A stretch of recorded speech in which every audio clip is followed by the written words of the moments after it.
All right, since you don't have an opportunity to discuss the practice sheet with me in class, I want to at least give you a little bit of a discussion video, hopefully hitting some of the key points on some of these problems.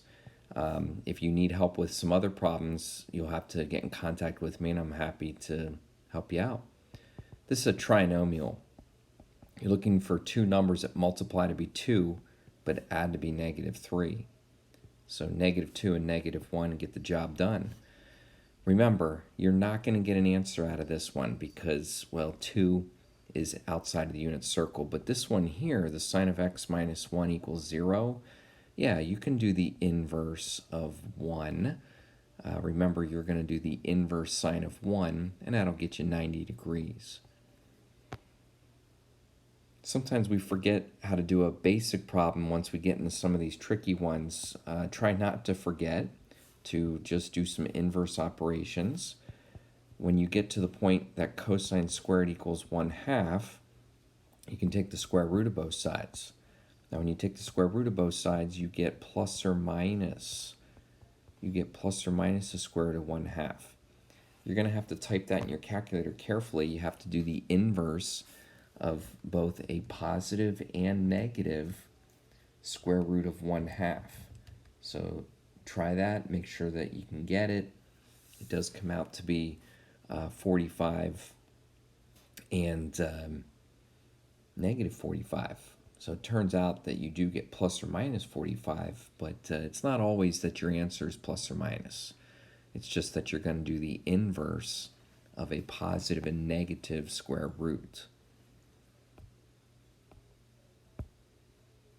Now, I started this problem, but I think that some of you would appreciate if I would talk about it. Basically, it's a little bit harder to factor. It's a little harder to factor because I have this coefficient of 2 right here. And so we commonly say that you have to use the British method unless you want to use some guessing and checking. Now you multiply these numbers together and you get -8. I'm just going to make it x squared instead of using cosine. Now you bring down these outside terms, but you split up your -8x squared. And how do you split it up? Into two numbers that multiply to be -8x squared, but add to be -7x. Multiply to be -8x squared, but add to be -7x. That's going to have to be a -8x and a positive 1x. Now, once you get that, get those four terms figured out, you have to use grouping. And this is the part that I didn't show you in class. But do you need help? Do you need help remembering? You group, which means you take out a GCF. You take out, in this case, a 2x.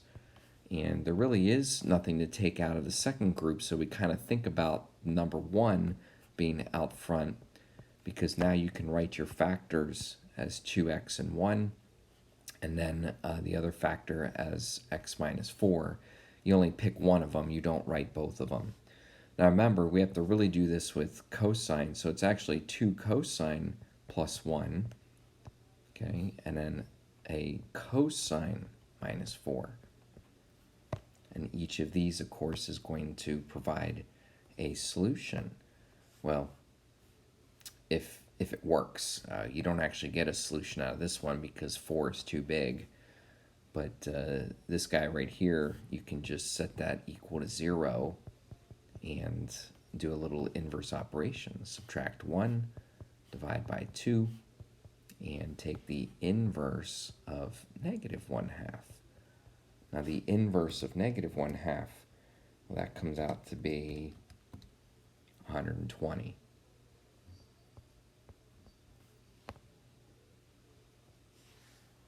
Do you want to see number 4? All right, I'll go over it. Change tangent to be sine over cosine. And think about canceling your cosines. You can just multiply cosine over here, and you can divide sine over here. So it looks like we're going to end up with 1 equals cosine. It's not bad. That just ends up being x equals 0.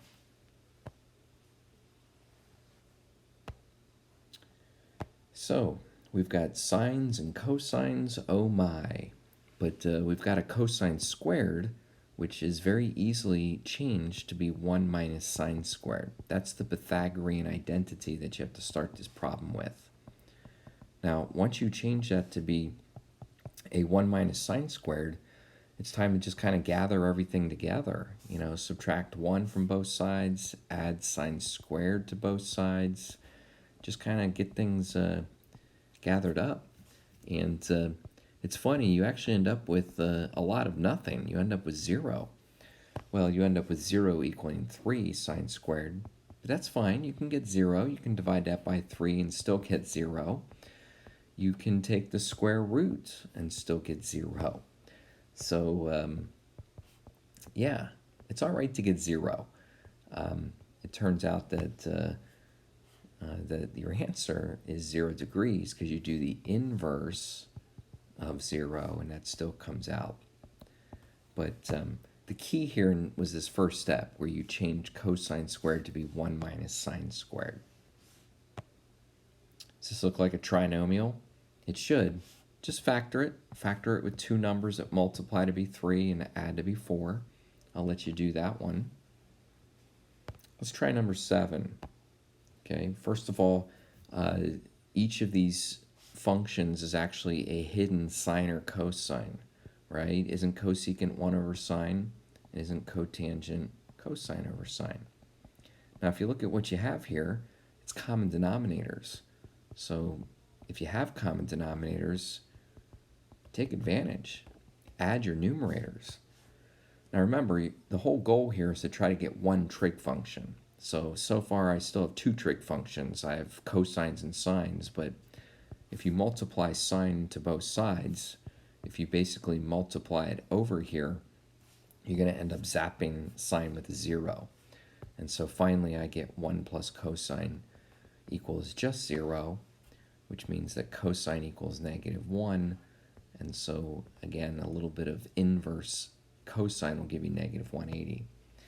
Now here's the thing, if you're really on the ball, you realize that the original problem, the original problem was made up of fractions. And if you plug -180 back in to any of these fractions, you get a 0 in the denominator.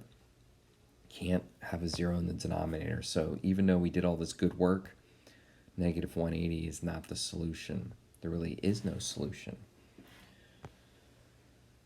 And I feel like I recognize number 8. Do you? Yeah, it's the problem that we did in the notes.